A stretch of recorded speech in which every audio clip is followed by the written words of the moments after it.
साथियों, देश में पहली बार आपने देखा होगा कि सुप्रीम कोर्ट के 2 जजेस द्वारा जो टिप्पणी की गई, अवांछनीय टिप्पणी की गई, पूरे सोशल मीडिया में भयंकर भयंकर आवाजें उठी।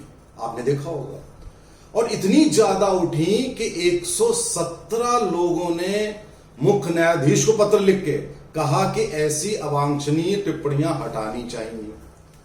साथियों, मैं इसमें ज्यादा इंटरेस्टेड नहीं हूं कि वो टिप्पणियां हट जाएं। मैं चिंतित हूं ऐसी वामपंथी सोच से। मैं चिंतित हूं कि न्यायपालिका का जो रवैया पिछले कई बार से देखा गया, वो इस देश के स्वास्थ्य के लिए अच्छा नहीं है। आप बताइए, टिप्पणी हटा ली तो क्या हो जाएगा? टिप्पणी सोच तो वही रहेगी ना। तो जुडिशरी में जो एक लेफ्टिस्ट वामपंथी सोच के लोग हैं, और जो एक ऐसी हत्या जिसमें कि चक्कुओं से गर्दन काटी गई, 26 वार किए गए, उसको जस्टिफाई करना, जबकि एक मौलवी द्वारा भगवान शिव की का अपमान करने के प्रतिक्रिया में एक फैक्ट को बोला गया, और उस पर यह प्रतिक्रिया हमारी हाईएस्ट जुडिशरी की चिंता का विषय ये है। अब आप, कई बार ऐसा होता है, लोग कहते हैं कि अब आप ऐसा करेंगे तो कंटेम्प्ट हो जाएगा। आज मैं आपको बता दूं, कंटेम्प्ट में ऐसा कोई रूल ही नहीं होता कि आप जजमेंट को क्रिटिसाइज नहीं कर सकते या न्यायपालिका के अवांछनीय जो उनके कमेंट्स हैं उसको क्रिटिसाइज नहीं कर सकते। अक्सर हम में से ज्यादातर लोग सोचते हैं कि ऐसा करने से वो फंस जाएंगे। ऐसा नहीं है। कई लोग, न्यायपालिका से संबंधित लोग ऐसी तानाशाही में लगे हुए हैं। मैं आपको 2-3 एग्जाम्पल बताता हूं। लखनऊ के एसजीपीजीआई में एक बिजी डॉक्टर के सामने लंबी लाइन लगी है। एक हाई कोर्ट के जज आते हैं, किसी को नहीं मालूम कि वो कौन है, इतने सारे सैकड़ों मरीज हैं, और उसके बाद दिखा के चले जाते हैं। दूसरे दिन एक कंटेम्प्ट नोटिस भेजते हैं कि आपने जज को पहले नहीं देखा, बैठाया नहीं। अब आप देखिए जरा, क्या आप सोचते हैं कानूनन ये बात सही है?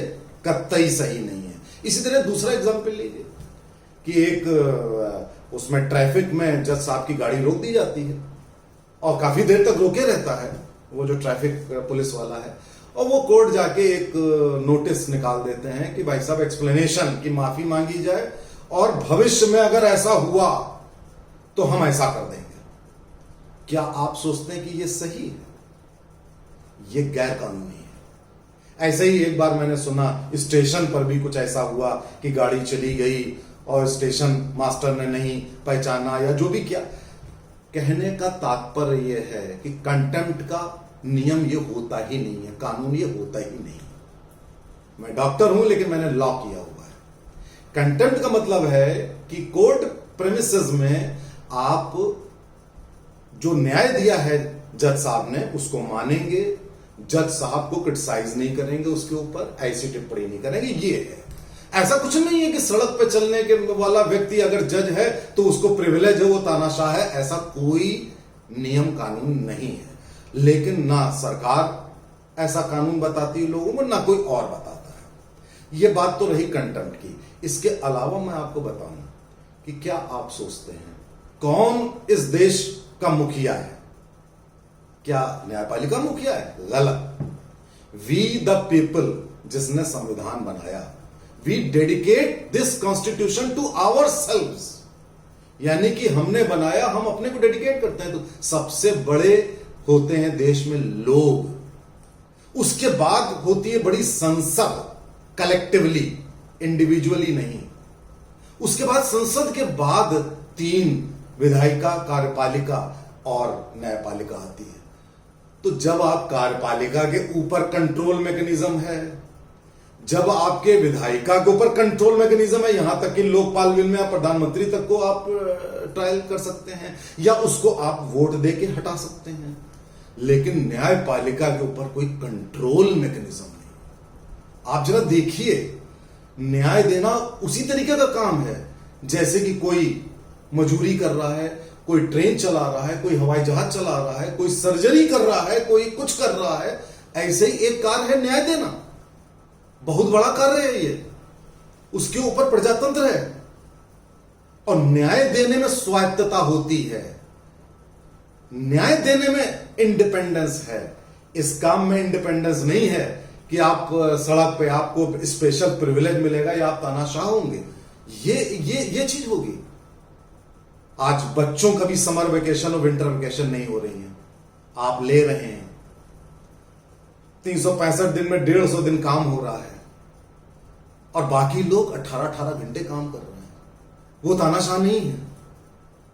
इस पर सरकार को कुछ करना होगा, राष्ट्रपति जी को कुछ करना होगा, कंट्रोल मैकेनिज्म बैठानी होगी, एक ट्रिब्यूनल बनाना होगा जिसमें जूरिस्ट बैठाने होंगे जो इन जजेस के मिसकंडक्ट के बारे में, वो जो आप संसद में आप करते हैं कि इंपीचमेंट कर देंगे, वो बड़ी क्लिष्ट प्रक्रिया है। कहीं ना कहीं कंट्रोल मैकेनिज्म आप हर एक के लिए ला रहे हैं। आपको न्यायपालिका के ऊपर आप जुडिशियल रिफॉर्म नहीं लाए हैं कि न्यायपालिका के ऊपर भी कोई ट्रिब्यूनल हो जिसमें लोग शिकायत करें कि मेरे साथ ये अन्याय हो गया। वो भी तो ह्यूमन बीइंग है, जो जज है वो भी ह्यूमन बीइंग है, वो भी गलत काम कर सकता है। ये मौका है कि सरकार जुडिशियल रिफॉर्म्स लाए। इस तरह की तानाशाही, इस तरह की वामपंथी अप्रोच, इस तरह की अनडेमोक्रेटिक अप्रोच, ये चाहे कोई भी व्यक्ति हो, बड़ा से बड़ा व्यक्ति हो, वो अवांछनीय है, नहीं कर सकता। मेरे ख्याल से सरकार मेरी आवाज सुन रही है। जय हिंद, जय भारत।